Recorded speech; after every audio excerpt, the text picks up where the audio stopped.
ഇന്നത്തെ വചനചിന്ത: ദൈവമില്ലാത്ത ജീവിതം വ്യർത്ഥമാണ്. ചിറകില്ലാത്ത പക്ഷിക്ക് പറക്കുവാൻ കഴിയുകയില്ല. വെള്ളമില്ലാതെ മത്സ്യത്തിന് ജീവിക്കുവാൻ കഴിയില്ല. സൂര്യപ്രകാശം ലഭിക്കാതെ സസ്യങ്ങൾക്ക് വളരാൻ കഴിയില്ല. എന്നതുപോലെ ദൈവകൃപയില്ലാതെ ഒരു മനുഷ്യന് ആത്മീയ ഫലം കായ്ക്കുവാൻ കഴിയുകയില്ല. നല്ല ഫലം കായ്ക്കണമെങ്കിൽ ദൈവവുമായുള്ള ബന്ധം ഉണ്ടായിരിക്കണം. പരിശുദ്ധാത്മാവിനാൽ നിറയപ്പെടുവാൻ ദൈവസന്നിധിയിൽ പ്രാർത്ഥിക്കണം.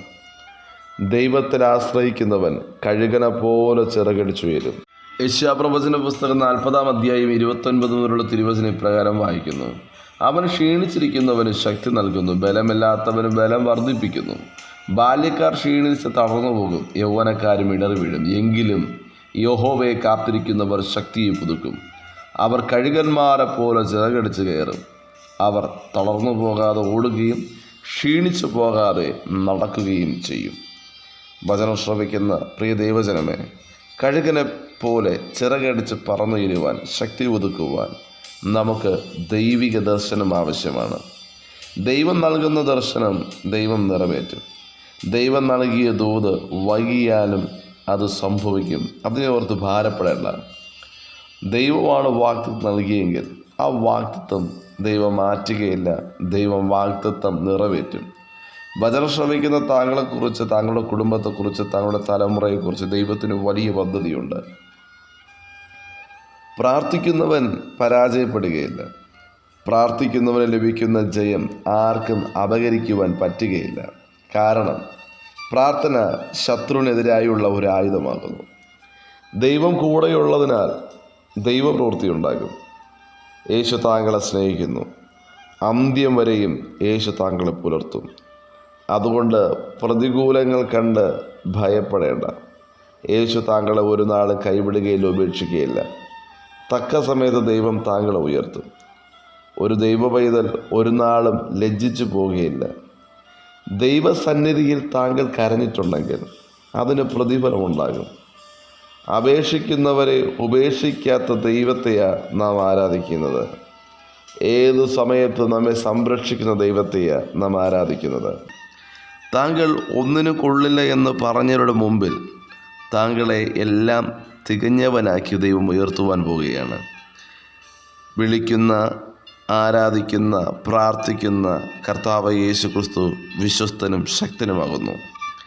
യോശുവ പുസ്തകം 1-ാം അധ്യായം 5-ാം തിരുവചനത്തിൽ ഭക്തനായ യോശുവയോട് ദൈവം ഇടപെടുന്നു. ഞാൻ മോശയോടുകൂടെ ഇരുന്നതുപോലെ നിന്നോട് കൂടെ ഇരിക്കും.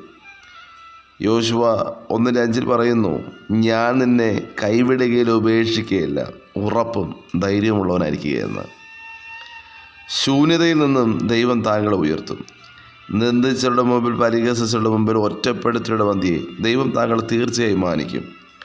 25-ാം സങ്കീർത്തന പുസ്തകം 3-ാം തിരുവചനത്തിൽ കാണപ്പെടുന്നു: നിന്നെ കാത്തിരിക്കുന്ന ഒരുത്തനും ലജ്ജിച്ചു പോകുകയില്ല. വെറുതെ ദ്രോഹിക്കുന്നവർ ലജ്ജിച്ചു പോകും. താങ്കൾ ജയിക്കും. താങ്കളെ തള്ളിപ്പറഞ്ഞവരുടെ മുമ്പിൽ ശ്രേഷ്ഠമായി താങ്കളെ ഉയർത്തുവാൻ ദൈവം ശക്തനാകുന്നു. ജീവിതത്തിൽ പല പ്രതിസന്ധികളും ഉണ്ടാകാം. എന്നാൽ താങ്കൾ തളരരുത്. താങ്കളുടെ ജീവിതത്തിന് ദൈവത്തിന് 1-ാം സ്ഥാനം നൽകുകയാണ്.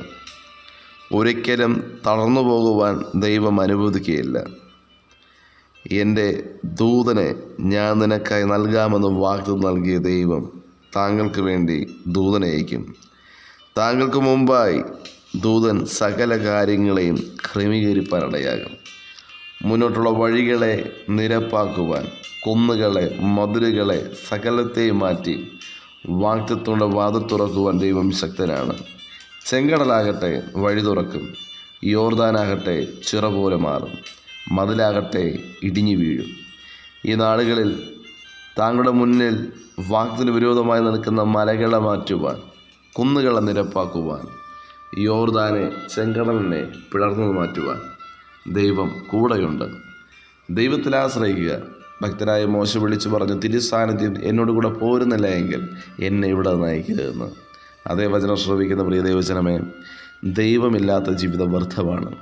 ആകയാൽ ദൈവത്തിന് പ്രാധാന്യം നൽകി വിശ്വാസത്താൽ ശക്തിപ്പെട്ട് ദൈവീക കരങ്ങളിൽ ആശ്രയിച്ച് മുന്നോട്ട് ചലിപ്പാൻ വചനം ശ്രമിക്കുന്ന ഏവർക്കും കർത്താവ് കൃപയും അധികാരവും നൽകുമാറാകട്ടെ. God bless you.